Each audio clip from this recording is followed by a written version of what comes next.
Good morning, everybody. This is Clint Neal again here with you today. Today we are doing part 2 of our webinar series on food as a business. Today we have Dr. Conaway Haskins with Virginia Cooperative Extension, who is an expert in community and economic resources throughout the state of Virginia. He has a very interesting background. He might tell you a little bit about it. He is housed in the Department of Ag and Applied Economics here at Virginia Tech, but he's stationed out in Richmond. So he's the one that's got me connected with a lot of people and knows way more about this topic than I do. For those, if you missed last week, I do have a recording of Dr. Travis Mountain's webinar about liability and liability insurance. I will have that posted and I'll send out a link and all of that stuff as soon as I have a link available for you. And we are recording all these webinars, so feel free to remind me that a link needs to get posted and all those types of things. But do remember to keep yourself on mute, please. We will have a question and answer period at the end of the webinar. Submit your questions to the chat at any point during the webinar, and I will field those questions to Conaway towards the end of the, once he gets done talking about all this. So for now, I'm gonna hand it over to Conaway, and we'll talk about some economic development resources for those who are new businesses or are already an existing business, or for extension agents on the webinar as well. This will really help you figure out where you need to go and giving you those resources to help your clients as well. So Conaway, I'll hand it over to you. Thanks, Clint, and good morning, everybody. Really good to be with you on a Friday morning. Thanks for coming out for this and participating in this webinar. As Clint said, I've been in and around the economic development world, community and economic development, probably for about 15 to 20 years in a variety of different capacities, and have worked in Virginia specifically for most of that time. And so I'm happy to be able to share some perspective. I actually really appreciate how Clint framed this topic at the end of last week's call and the lead up to it, and also in the emails, is that I'm going to discuss things with you that sort of are general, that are for everybody in Virginia. Obviously, it's a very big state, 8.5 million people, from the Eastern Shore out to Southwest Virginia. It's very different dynamics everywhere. So the local on the ground scene will be different, but there are a number of things that are happening statewide, whether the state government, federal government, or with various regional initiatives that are connected up, that I think would be helpful for those of you who are either trying to start a food business or a small business in Virginia, or those who are already in the mix but want to know how to plug in and just how to navigate these things that you may hear about, may read about, may see in your community and elsewhere. So today's session is going to give you sort of, like I said, a general overview of the landscape and some of the terminology, so that you understand what people are talking about when they're referencing economic development, particularly in the small business, food business context, to give a little bit of information on cooperative extension programs in the state that serve new and emerging entrepreneurs, and to introduce you to some regional, statewide, and federal resources that may be of assistance to what you're trying to do. And then, particularly via the chat, to offer suggestions on how to collaborate and work with economic development entities in your communities to sort of get what you need from your business. This is not a comprehensive, exhaustive, economic development 101 session, but it will give you, hopefully leave you with more information and more understanding and insight than you may have had before. So thanks for participating, and I'm looking forward to this presentation with you. Just so you know, just to frame the discussion here, Virginia Cooperative Extension is a pretty substantial university, land-grant university agency partnership with our 107 local extension offices, actually 108 now. We're on one of the Indian reservations in the state. We've got our 11 ARECs, we've got a number of departmental research centers, our 4-H centers, and our 2 main campuses with Virginia Tech in Blacksburg and Virginia State down in the Petersburg area. And as Clint said earlier, I'm actually in the Department of Ag Econ as an economic development specialist, and I'm based at one of our Commonwealth campuses. I'm at the Virginia Tech Richmond Center, which is one of the statewide campuses that we have across Virginia. In terms of economic development at Virginia Cooperative Extension, VCE, since its inception, has been doing economic development, but primarily in the agriculture and food space. And what we're doing now, in addition, is that we also have our community viability program, which really is work to help localities and regions grow or regrow their economies. And so we're really trying to build out new programming specifically focused on economic development at VCE by taking a number of approaches. One is to help spark new programs and new projects that's filling some of those gaps that are out there in our community economic and small business development ecosystems, to communicate with the public, with policymakers, with the general public, citizens, businesses, about some of the new innovative and sustainable practices out there to help our communities increase their jobs, increase the wealth of individuals and families, and promote a more vibrant culture for their communities, to connect people and places with resources that can help them specifically, plan, launch, and grow new initiatives and new enterprises, and then to use our footprint, our statewide footprint, to help convene partnerships to support things that are already going on out there. Again, not to tell people what to do, but to help them do what they want to do. And particularly with respect to economic development, we are moving, beyond the traditional things that people typically think of extension in terms of food and agriculture and forestry and things like that. So it's inclusive of, but not limited to, those sectors as well. But of course, this presentation is geared towards those of you in that space. A couple of just to highlight a couple of our programs that specifically do touch on agribusiness, farming and ranching. We've got the Beginning Farmer Rancher Coalition program, and really thanks to Kim Nawalny and her team for sending out information about this webinar series through their different directories and databases. VSU, our partners at VSU, have a really active small farm outreach program that has agents in the field that are helping small and disadvantaged farmers out there with their new and existing enterprises. Our colleagues at the Virginia Tech Food Innovations Program, which is a really cool program that helps you understand the regulatory and health and food safety side of the equation. The VCE Agritourism Program, which is going through somewhat of a staff transition. Martha Walker, who was also in our department, retired a couple months ago, and so that program is being retooled and repositioned to continue to help those that are looking at agritourism-related activities. And then the Farm Transition Workshop Series, Travis Mountain, who was on last week, does a lot of work in that space. And then VSU also has their Family Financial Management Program with Dr. Larry Knatzer down on the campus there, who touches on a lot of issues related to individual and families, how you can help, reorganize your finances to position you better for entrepreneurial success. And so when we talk about entrepreneurship, I just want to kind of give you some highlights about what we see and what we're talking about here, because there's a lot of activity, a lot of media coverage, a lot of television, shows like Shark Tank. Entrepreneurship is really hot and has been for a few years. When I'm discussing entrepreneurship and when we're sort of talking about it, we don't want to get into all these different ways of looking at it and kind of slice it too narrowly. We're essentially just talking about any person, individual who goes out there, is taking on the risk to manage an enterprise, particularly a business enterprise, using initiative, taking that risk, and trying to be creative. As we know from research, entrepreneurs and the businesses that they start and run are significant for our local, state, and national economies. They generally, over time, have been attributed as creating the majority of net new jobs. They also support a lot of our new innovations and technology innovations that are out there. And entrepreneurs really are the change agents. They're out there helping make things happen, whether at a small scale or at a large scale. Whether it's your local neighborhood businesses doing some really creative things, or even if you look at the Silicon Valley technology entrepreneurs that are creating the next great products and services. When we look at entrepreneurship too, we try to think about it in terms of just as simply as possible, three main types of enterprises, and you can see if any of these apply to you. There's sometimes a lot of flow between the three different types of companies, and that's the self-employed. Most new businesses are individuals who are self-employed, sole proprietors that are out there, have seen an opportunity or are responding to a negative circumstance and are trying to help generate income for themselves. They're self-employed, they work for themselves, whether they sell a product or have a particular service.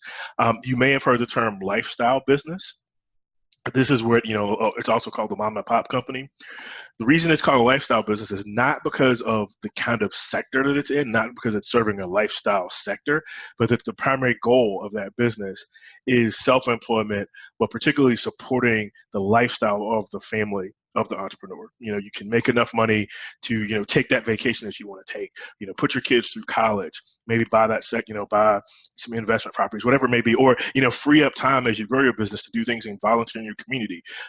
That's what we talk about when we talk about a lifestyle business. So you may hear that phrase bandied about a lot. And then a high growth business.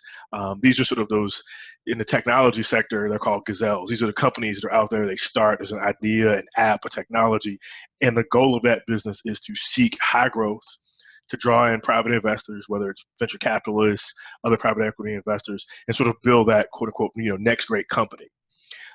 Very simply, how do you know which group an entrepreneur fits in? You ask them. You ask them what their purpose is for their business. Whether you can be a self-employed technology entrepreneur. You can have a lifestyle company that's a technology company. You can have a high-growth technology company. You can have a self-employed food company, lifestyle business that's a food company, food business, or a high-growth food business. So it really is not about sector. It's really about the goals of the entrepreneur. And so as you are looking at what you're doing, think about where you see yourself fitting in that, in terms of what category. The other thing to know about entrepreneurship in the American context is that most entrepreneurial companies don't actually have employees. They may have some 1099 employees that are independent contractors. They're not employees, but they typically are owned and run by the entrepreneur themselves. And when we're looking at polling data out there about, what Americans feel about different parts of the economy, an overwhelming number of Americans believe that entrepreneurs are critical to job creation and our economic success. Just a couple of data points, and this slide, of course, presentation will be available to you all afterwards. So don't worry if I'm going through this and you don't see all of the numbers. But small business ownership after owning your home is the second greatest source of wealth for most Americans. And 15% of our labor force owns some form of business, whether it's again one of those three types of companies. Typically, when we look at most places across the country, there are more people who are employed, including self-employment or as independent contractors, who are finding their work by a local owned small business than by a business that's based elsewhere outside of their community. And then, various different economic studies that are out there have shown that for the most part, when we look at things like income growth, growth in employment, and reduction in poverty, our small local businesses tend to have a more positive impact on that in terms of the net effect of their activities than larger companies. And some of that's just the nature of entrepreneurship itself. As we saw during the previous 10-year period of our country, particularly after 9/11 and going through the Great Recession, while employers who were not based in the community were cutting jobs and our big companies were out there cutting jobs, at that same time, the smallest businesses in the U.S. created new jobs and self-employment grew. Now, we know that some of that is because people being laid off and then being hired back as contractors. But again, there's still that economic flow that happens with entrepreneurship that was countering this bigger trend of job cuts by either non-local companies or big companies. And then in the 10-year period from the late 90s through the late 2000s, growth companies, those high growth companies, were actually creating 2 million jobs, while big companies and more traditional corporations were losing jobs. And so small business, small entrepreneurs have an incredible impact on their communities, and that impact bubbles up to the broader economy as well. Bringing it home here to Virginia, one of the things that our economic development community has really been focusing people on, especially in the last year since the 400th anniversary, is that Virginia was essentially it was an entrepreneurial venture. It was a way to find new economic opportunity for the crown at that time when we were a colony, and so there's baked into the fabric, into the economic culture of Virginia, is this concept of doing entrepreneurship in some way, shape, or form. You probably saw some recent headlines in the last month or so about how we've now been, sort of reclaimed our status at the top of sort of best states for business by various media outlets. And generally, Virginia ranks in the top quarter of all states for things like, the business climate, low corporate taxation, low business tax rates, low unemployment, the quality of our higher education system. We're really known for a really quality higher education system, whether we're talking about large universities like Virginia Tech or University of Virginia, even into our smaller and private universities as well. It's just a really robust higher education sector, which helps create a talent pipeline for companies of all types. We're pretty much in the top quarter for university research and development in terms of the development of STEM jobs and venture capital investment. So generally, Virginia is a really good place to do business, and we sort of fluctuate, compete with other states on a year-to-year basis for that. When it comes to entrepreneurship, though, Virginia is kind of a little bit of a mixed bag, and the resources that I'm going to talk about that are out there have been trying to help change that equation, and that we are typically considered among the top states for that high growth entrepreneurship. A lot of that growth tends to be focused around Northern Virginia, obviously, but also places like Blacksburg and Roanoke and Charlottesville have been known as some of the really top small places out there for growth entrepreneurs, startups, and things like that. When it comes to sort of Main Street, again, that mom and pop type entrepreneurship, we do okay. Again, we're trying to improve, and a lot of that will have to do with what steps are being taken by communities to help support their local entrepreneurs. But then one of the things that there is sort of a concern that's been highlighted for is that we aren't doing as well as we think we should in terms of startup activity. It's helping people start and launch, grow new business enterprises. And so there's been a particular focus on that over the last few years at the local, regional, and state level here in the Commonwealth. Again, shouldn't surprise anybody that there is sort of this imbalance between Northern Virginia, sort of NOVA, and the rest of Virginia, ROVA as it's called, in terms of generating those really high scale, high growth, high tech companies. They tend to be, the vast majority are in Northern Virginia, but again, there are places, as I said earlier, like Roanoke, Blacksburg, Charlottesville, Richmond, Hampton Roads, some other places, actually Danville, to scale, where you're seeing some increases in those high growth, high tech companies. You'll hear the phrase the entrepreneurship ecosystem used a lot, and that's sort of that network of services and supports that are available. At the end of the day, the support for entrepreneurship is really about what we can do at the local and regional level. The statewide resources are really just sort of a baseline platform to help that. And so really what I would encourage you to do, no matter what, is, plug into your local community and what's happening there and help drive change. If you see that there aren't things that are happening, there's a lot of community sort of grassroots activity going on to support entrepreneurship. When we look at what's happening out there in the landscape, we really see that the quantity of services and resources is actually not bad. I mean, there's a lot of resources that are out there for small businesses in Virginia. The issue is, are they high quality resources, and how widely and easily and readily available are the resources? So that's where the focus has shifted, is sort of improving the accessibility of what's out there. And then, this presentation was talking about linking to community and economic development resources, because what we've seen is that over time, community development, small business development, quote unquote, traditional economic development, everybody, the folks that are trying to help grow our economies are doing all those things to try to make things better.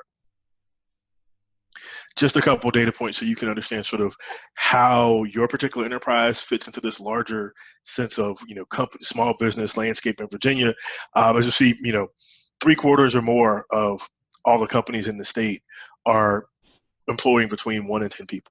So again, either a lot of self-employed people or 10 workers.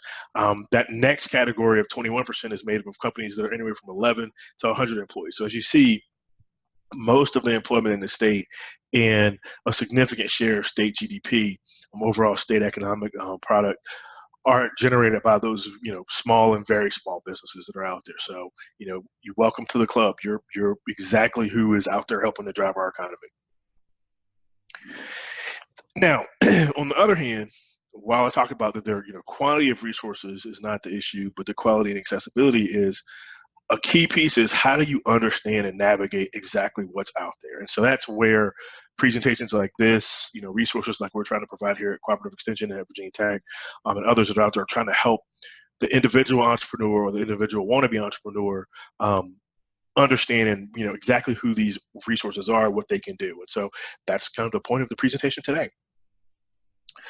A word about jargon. I put this here because a lot of times what I've noticed in doing the work around the state is that the folks who are very much into supporting entrepreneurs typically are using a sort of shared vocabulary, and that shared vocabulary doesn't necessarily is not necessarily translated for new people. So I just wanted to highlight a couple of terms that you'll hear, and so that you can be aware of, so that when you're out there in your communities, you're out there trying to seek resources, that know where this is coming from and kind of understand what they mean. And so the entrepreneurial ecosystem concept, which was really probably most identified with the folks at Babson College of Massachusetts. Again, most regions in Virginia or have projects related to entrepreneurship ecosystems, and that's really talking about what is that interactive nature of supports for small businesses, emerging small businesses, and people who want to start their businesses. How are those systems working together? How are those resources connected? How can they be measured? How can the impact be out there? So you'll hear that term a lot: entrepreneurship ecosystem or entrepreneurial ecosystem.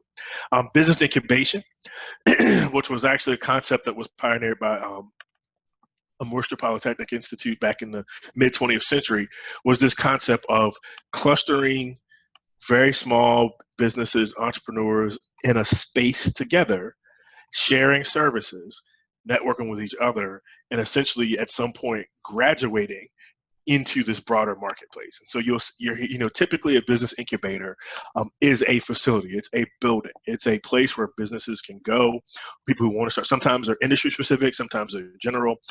We see a lot of regions, a lot of places around the state have business incubators. Actually, a number of universities have business incubators, where you're really trying to help grow businesses and help them move on to bigger and brighter things. A phrase that's come into usage a lot in the last few years is called seed acceleration. Acceleration is a programmatic. It's almost like an educational approach, where you're taking really talented entrepreneurs, bringing them together to learn from each other, to learn from mentors, to really cut down on the amount of time it takes. Again, the acceleration process, to cut down the time it takes from conceiving the business to launching the business to growing the business. And that model was really pioneered by some work in Silicon Valley. And there are a number of seed accelerators that are emerged in Northern Virginia, Richmond, Hampton Roads, and the Roanoke-Blacksburg area.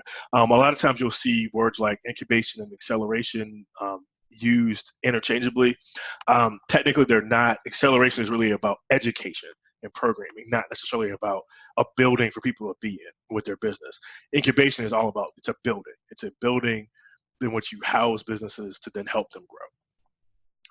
You'll also hear from economic developers talk about startup communities. Basically, these are communities that have identified entrepreneurship as a key piece of their economic development strategy and are pushing forward.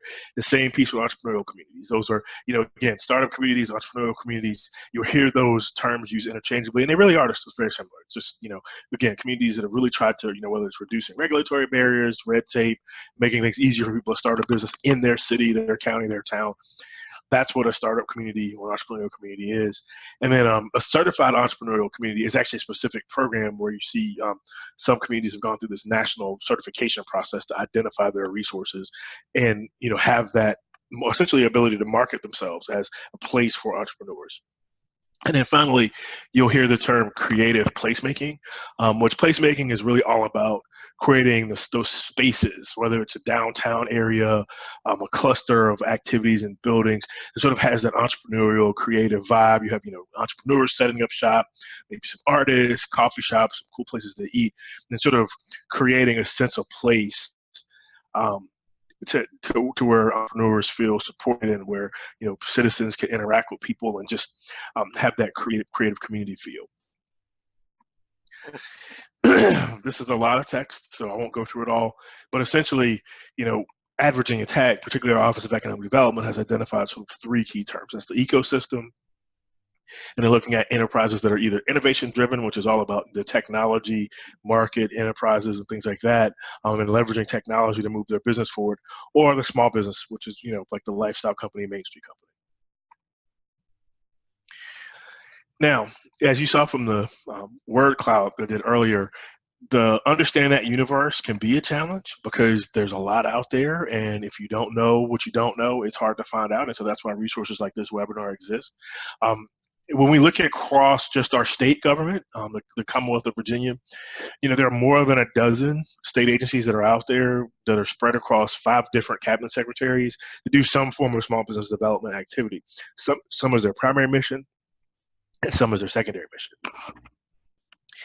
There are another, 50 plus these regional governmental and quasi-governmental, planning district commissions, regional economic development organizations, workforce boards, and others that actually are, mandated by the state to exist to do things that also have some sense of, have developed some kind of programming for entrepreneurs and small businesses out there. And then we've got our local governments. Virginia's got 95 counties and 38 independent cities that all have their own local governmental structures. And then even within that structure, there are another 190 towns that are out there that are incorporated municipalities. And they all have their own programs, or all own regulations, and their own taxation structures that impact small businesses and small enterprises. And so, again, it's maze of how to navigate what's out there. And then there are 38 public higher education institutions. That's our 23 community college systems and our 15 public universities. But again, about 10 years ago, were all sort of pushed to do more in terms of enhancing economic development through their R&D, workforce development activities, and then also through small business and startup activities. And so when it comes to the Commonwealth of Virginia, as a governmental structure, there's a lot out there in terms of focused activity to support small businesses and entrepreneurs. And then some other research that I've done has identified over 300 public and private organizations that are actively doing something, some level of programming, some level of service provision, targeting entrepreneurs in Virginia. And even the best and brightest and most savvy entrepreneurs that we have still find this landscape to be confusing. So if it is to you, welcome to the club. We're all trying to figure this out and figure it out together. So just to start with some of the top line resources, and I'm going to start with sort of the federal and work it down to the state and down to the region. Some key federal resources, and these, for the presentation, and these links are actually hyperlinked in the presentation. So if you get it, you can actually go directly there. SBA, the Small Business Administration, the Richmond District Office has a number of programs that they administer in the state, or that they can be a conduit for, whether they're technical assistance programs for your business needs, the variety of SBA loan programs that are out there where they're actually, working with banks and other financial institutions to lend money to businesses to help them grow or help, provide operating capital and things like that. And so the Richmond District Office, I would probably venture to say that most of you all are served by the Richmond District Office. For some communities in Northern Virginia, the DC office of SBA serves them, but for the most part, like 90+% of Virginia is served by the staff that are headquartered in the Richmond District Office, and they do get out and go out and about quite a bit around the state. And so I would encourage you that, you have SBA and SBA Richmond District in particular, the Richmond office, as a key resource to look to. For those of you, particularly in rural areas, USDA has a very robust presence in Virginia, and the Rural Development State Office is a really good starting point to navigate. Rural Development's got a new charge to sort of be an information gateway to help people in the ag and food space and forestry space navigate the variety of programs, because what will end up happening is you'll try to talk to those individual programs at USDA, and it may be a little bit confusing. So by going to rural development, they can direct you to things that are very specific to your particular issue, your particular community, in fact. So rural development is where I would recommend starting as your point there, and have them help you navigate that agency's resources. There's another organization that's a federal organization that actually is sponsored by SBA called SCORE, which stands for the Service Corps of Retired Executives. Essentially, these are folks who have been successful entrepreneurs and successful corporate executives who have, in their retirement or early retirement, decided that their give back is going to be helping other people start their own businesses successfully and learn lessons that they learned. And so SCORE is a very valuable resource, and a lot of their resources are provided at free of charge or very low, like $25 for a really high level professional training in terms of how to help and how to grow your business. And then another federally supported resource that's actually managed in partnership with our colleagues at George Mason University is the Procurement Technical Assistance Center, the PTAC you'll hear about. And the PTACs are specifically set up to help small businesses who want to get into the government contracting arena, particularly, and that's local, state, or federal contracting. They're there to help you understand what you need to do to position your business to successfully compete for and bid on federal contracts, state contracts, local contracts. or government agencies. Um, for this one, for the next one, I've actually put a specific individual there because Anna Falkenstein does a really great job of trying to do outreach for the IRS. She's sort of a stakeholder liaison and advocate for small businesses in Virginia to help you navigate the complexities of the IRS, to try to help you understand how to resolve issues that you may have with that agency.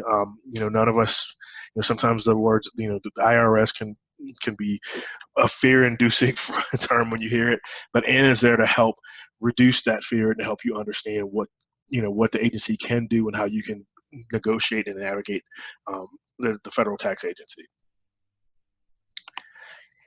When it comes to our state government resources and state government supported resources, there are quite a few agencies in the mix, as I talked about earlier. Top line would be the Virginia Small Business Development Center Network, the SBDC. You'll hear a lot of that phrase bandied about a lot, SBDC, because these are centers that are supported by a partnership between the SBA at the federal level, in Virginia, George Mason University, and then a variety of local partners like chambers of commerce, regional economic development organizations, to provide low cost or free assistance to any business in the state on a daily basis. These are professionally staffed centers where they're basically set up in a different geographic footprints around Virginia, where you can go in there and get help with things like business planning, just basic business questions, and then they can help turn you on to resources. Sometimes they do offer specialized programs like marketing. They have a trade, international trade assistance program, and so SBDC is really a good starting point. For those of you who are trying to start your business or who may be running a business and are wondering what to do about certain things. And so I would encourage you to work with them. And SBDCs are actually key partners with the Food as a Business program here at Virginia Cooperative Extension and Virginia Tech in helping us carry out content, particularly when we do our in-person workshops. Another agency, and again, I'm going through this because it's sort of an alphabet soup, is the Department of Small Business and Supplier Diversity. They've got staff across the state to help you understand and navigate Virginia's state resources. The state issues state certification for being a small business. They do procurement assistance as well, and then they provide some general training. And SBSD also oversees the Virginia Small Business Finance Authority, which is actually a micro lender. They make loans of up to, I think, $20,000 for eligible small businesses to start, to grow, to expand, to do things that you may need. And so I would strongly encourage you to check out SBSD. They're kind of probably a lesser known resource, but one that's valuable to tap into. The Department of Housing and Community Development has programs primarily to your communities to support entrepreneurship, but I put them in there because a lot of times some of the business plan competitions, some of the entrepreneurial support programs that are out there are funded through DHCD grants. And so while they don't do assistance directly to businesses, they're a very important partner to the business and small business community. And so I wanted to make sure they were in there so that you understood where their role is, and that you can actually, they really do appreciate getting feedback from entrepreneurs about how their programs are supporting the communities that support business. Virginia Career Works is essentially the revamped workforce development system for the state. These are the regional workforce development boards that are have a state office headquarters in Richmond that are out there trying to help people get jobs, essentially. But a significant piece of what these boards do is help employers. And actually 51% of the members of the board of directors of the career centers and workforce development boards are private sector. So they're really creating business-centric workforce development training opportunities across Virginia, and they've expanded their actual business support. So they can help you with things like, HR issues, workforce training issues, even understanding how to set up, at the point where you need employees, what are some of the considerations you should take into account for having people work for you. So I really would encourage you to take a look at CareerWorks, as that's the state's workforce development system. Just a couple of ones, and I don't want to take up too much time because I want to leave some time, make sure we get enough time for Q&A. For some very issue-specific things, Virginia Tourism Corporation, they provide support for the tourism industry, and they've got a number of grant programs and others for small businesses that are in the tourism industry. And so go to their website and specifically look at tourism development. They've also got staff that are based across the state, so that's really good. You can tap into your regional staff for Virginia Tourism and help understand what may be available to you. Virginia Department of Agriculture and Consumer Services, VDACS, That's our state ag agency, and they do a lot in terms of agriculture, food, food and forestry development. They have a number of grant programs that are available directly to businesses that are in the agriculture and food space. So I'd encourage you to look at them as a partner as well. And then the Virginia Economic Development Partnership, which traditionally focuses on recruiting larger businesses. So when you see those, announcements of, 50 new jobs in, Russell County, or 100 new jobs in Chesterfield County, that's the agency that tends to work on those big projects. But they have also done a number of programs that do help small businesses, particularly with international trade and business expansion. And so check out what VDP, they have a new website, vdp.org. They can really help you, particularly for those of you who've been in business for a while. There may be resources there that may be useful to your business. And then a very new program that's been offered up by the governor's office is this new Office of Outdoor Recreation, which is specifically designed to support the development and expansion of the outdoor recreation industry. It's not for the consumers to go out and figure out what to do outdoors, but it's specifically to help develop, whether it's outfitters, canoeing, kayaking, really those companies that are trying to take advantage of this growth and expansion in outdoor recreation. To tap into that from a business opportunity perspective, this new office, which is being managed by the State Department of Commerce, Secretary of Commerce's office, has really been set up to focus on that industry, sort of a next industry to develop in Virginia.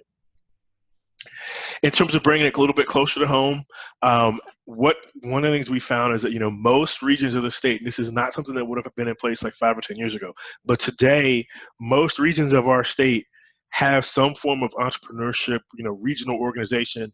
Typically, it's a not-for-profit partnership organization, public-private partnership, that is focused on developing and building out a more robust support ecosystem for small businesses and entrepreneurs. And so this is a sample of sort of some of the ones that are more widely known and that are out there in regions. As you see, there's a mix of, large area, small area, rural, urban, suburban.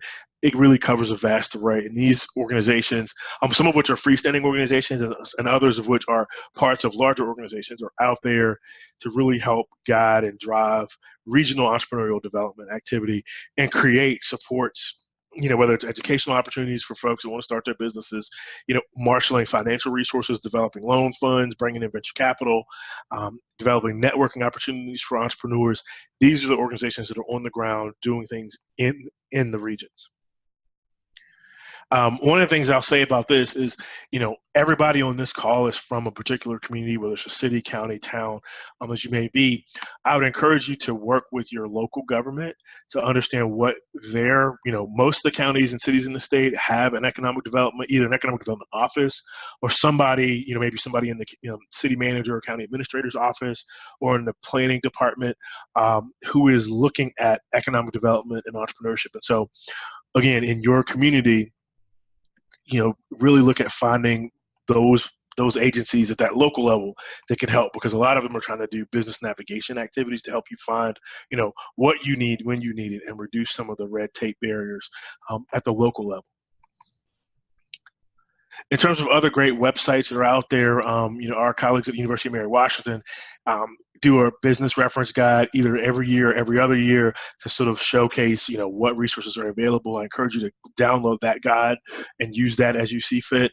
Again, the Small Business Administration's, the Virginia office out of Richmond, has their own resource guide as well that they produce on an annual basis to showcase, who's out there, who's doing what to help your business.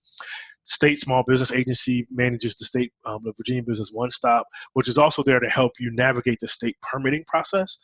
If you sign on for that as well, to understand what permits you need from what state agencies, depending on what your business is. There's a relatively new initiative supported by the state called Virginia is for Entrepreneurs, which is essentially an online matchmaking service where entrepreneurs and investors can meet up and find each other and try to create those next great Virginia businesses. And so I encourage you to go to va4e.org, register, and see and navigate that system to see if you can find, particularly if you're ready to take on private investors or, funders for your business. And then the Virginia Business Incubation Association manages an online map directory of incubator facilities that are out there to where you may want to host or house your company. Those are just some of the other resources that are out there that are available online. In terms of what we're doing at Cooperative Extension, we are working with two national organizations, Co-Starters, which is a national entrepreneurship advocacy group, and Startup Space, which is actually a really cool technology company in the South, to develop a very simple, easy-to-use web directory to put some of these resources online. Some of those resources were online via a project that was called SourceLink Virginia. That ended in July, but we're trying to bring that information back in a different format later this month, called Launch Virginia. So stay tuned for that.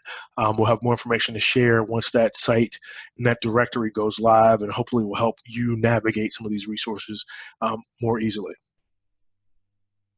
And so how, fundamentally, how can economic developers help your business? One, they can be a champion and cheerleader for entrepreneurship broadly, but specifically for your company and your community.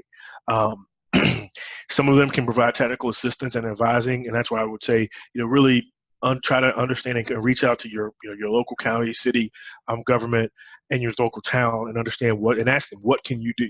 What do you have available? What services do you have available to help my small business?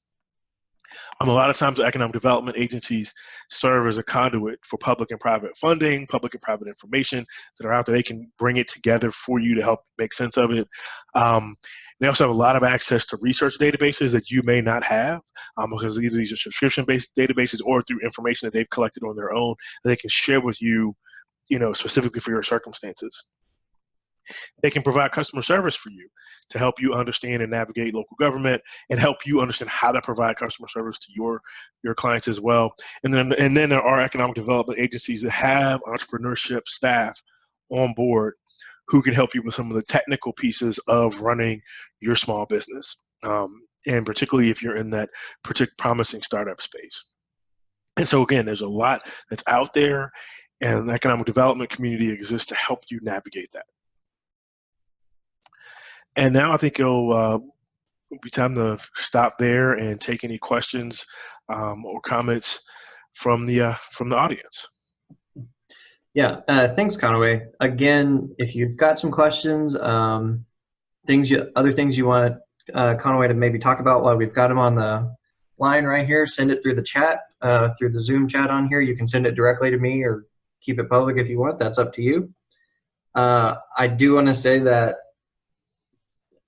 with one of the organizations Conway has talked about, which is the SBDCs, we do a lot of work with them. If you ever get the chance to sit through a full day workshop on food as a business, normally we try to bring in SBDC and they talk about the services they offer, and they're a great resource, and everything Conway has talked about is obviously amazing and will help you and your clients become hopefully successful businesses. But do send us a chat if you have any questions. And I'll mute myself for a second so we can see what questions pop up.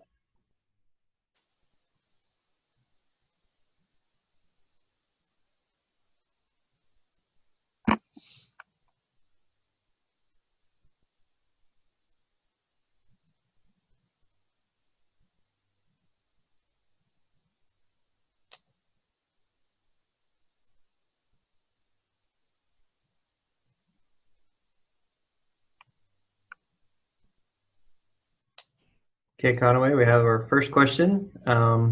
Someone's thinking about starting a social enterprise that is food related. Are there any specific resources that you can recommend? Actually, yes, I can. One is general for Virginia, and then if there's some that are specific to where you may be in the state, there is a chapter of the Social Enterprise Alliance, which is the national organization that's been set up a few years back to help promote social enterprise as a business model in the United States. If you go to their website, the Social Enterprise Alliance's website, there is a Virginia chapter, which is active in providing information and networking for social enterprises, social entrepreneurs. And then there are a number of local resources that are available. There's particularly in the Shenandoah Valley, they're in Richmond, and there are a number of organizations that really focus on helping social enterprises. So yeah, and also feel free to send me an email, my email address, if you need something very specific, because I'd be happy to help you with that.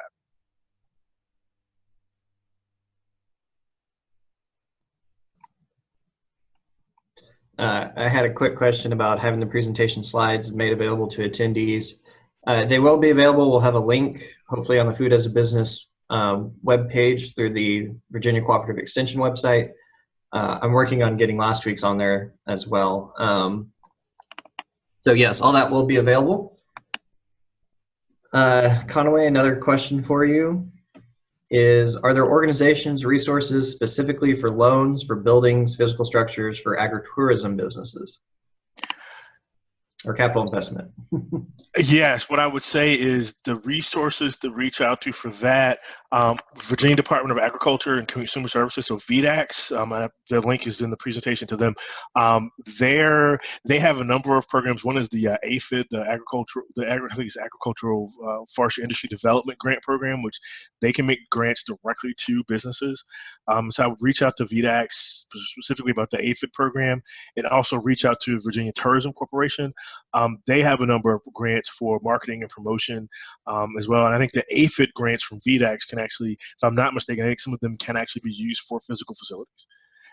So those are two I would initially think of. I would also look at the SBA can tell you too which of their loan programs that you can tap into can be used for real estate and which ones can't. Because a lot of the government loan programs that are out there, or government financing programs, do restrict real estate as a use, but there are some that are out there where you can. And the other thing I'll say, and I didn't put this in the slide because it's still the resources haven't been developed fully yet, but the Opportunity Zone program, which came out a couple years back with the Trump administration's new Opportunity Zone initiative, will allow for lending and investment in buildings and real estate. So once that gets more fleshed out, DHCD is managing the Opportunity Zone program, and they're putting out more information as that program gets refined at the federal level. But that's one that will be on the horizon, hopefully pretty soon, because the Opportunity Zone program is live, but they're trying to sort of work out the kinks in real time. And so those are a couple of resources to look at. And then once the resource website that I talked about is up and running, there'll hopefully be a number of lenders on there that may be able to make where you'll be able to get information about who can make loans for buildings and things like that.